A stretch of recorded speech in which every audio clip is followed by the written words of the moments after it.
constructed lab-level working model of wetland. This is our lab-level working model of wetland. You all might be aware that wetland is used for wastewater treatment. Here, we're going to explain construction and working of our lab-level working project. It is basically composed of 3 layers. First layer is composed of boulders, second of the bricks, and third layer contains crush. Above this will be a layer of the soil in which plants will be anchored. Grey water has been added up to the layer of the soil. Here is the inlet through which we'll add water to the wetland. Outlet is for taking out the treated water after 1 month. It has a valve that will control the flow and the pressure of the water. 400 ml of the contaminated water has been taken out for the chemical analysis to check the concentration of the nutrients. After 1 month, treated water will be taken out and will be sent for the chemical analysis to check the nutrients removed. The plants we have used are brought from the NARC. The plant species include reed and the typhae. Common name for the reed is the giant reeds, and the scientific name is the Phragmites australis. The common reed is found practically worldwide in North and South America, Europe, Asia, Africa, and Australia. It has hollow rigid woody stalks which are nearly 1 inch in the diameter and can grow to over 13 feet in height. This warm season perennial has alternately spaced pear-shaped leaves. Rootstocks called rhizomes can spread in the dense colons with up to 200 stems per square meter. They are basically used as a soil stabilizing grass. They are used for the filtering of the grey water and in the construction of the wetlands.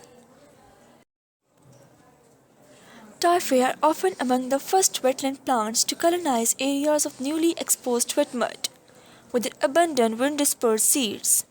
Buried seeds can survive in the soil for a longer period of the time. They germinate best with the sunlight and the fluctuating temperatures, which is typical of the many wetland plants. These plants are also spread by the rhizomes, forming large interconnected strands. Typhae are considered to be dominant competitors in the wetlands in many years, and they often exclude other plants with their dense canopy. Although typhae are the native wetland plants, they can be aggressive in their competition with other native species. 3 layers, boulders, bricks, and the crush is to provide a non-living surface to the microbes for the formation of the biofilm. The basic purpose for the 3 layers of the boulder, crush, and the brick is as follows. Rock is rarely found in the wetland. Stone can be brought to the site for the use as the riprap. Crushed stone can be used for walking surfaces. Because crushed stone is angular when it is compacted, it will knit together to form a solid mass. Gravel cannot be compacted to produce a solid mass. Gravel are basically small pieces of rocks that have been broken naturally and have been subjected to the glacial actions. The glacial action or the effect of the water has rounded and removed all the corners of the original piece of the rock. Gravel's rounded shape is useful because water can move through the spaces between the gravel particles. Crushed stones should not be used for the drainage. Plants will absorb all the contaminants including nutrients, organic and inorganic matter.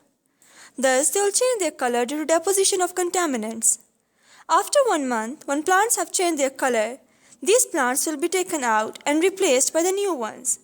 Treated water will be taken out by an outlet. Even now, our understanding of complexities of the wetland ecosystem is still developing, and it seems the more we learn, the more valuable wetlands become. Wetland ecologists have already documented the following environmental benefits of the wetland.